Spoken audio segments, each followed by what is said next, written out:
আপনারা দেখছেন বার্তা এক নজর।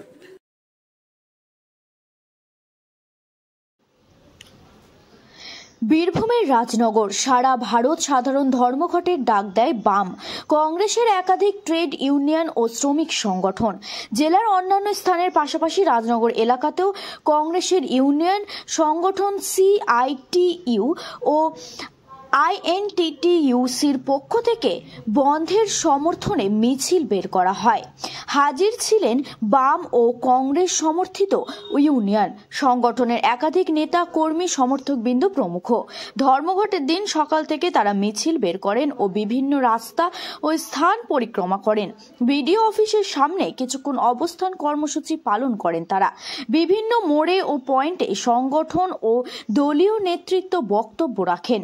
কেন্দ্রের কৃষি ও শ্রম নীতির বিরুদ্ধে প্রতিবাদ জানিয়ে এই ধর্মঘট তাদের।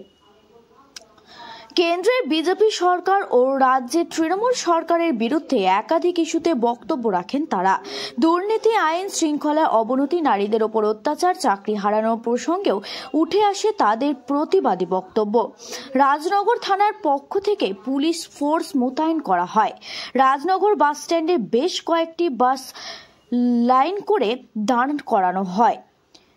খবর নিয়ে যায় এদিক সে কোনো বাস চলাচল করেনি।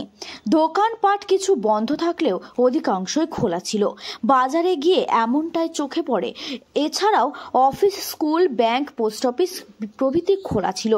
বন্ধকে কেন্দ্র করে কোনো অপ্রীতিকর ঘটনা ঘটেনি বলে সংবাদ গ্রহণের সময় পর্যন্ত জানা যায়। স্থানীয় বাম ও কংগ্রেসের নেতৃত্বে বলেন, এদিন সুষ্ঠুভাবে আমাদের কর্মসূচি সম্পন্ন হয়েছে ও ধর্মঘট সফল হয়েছে।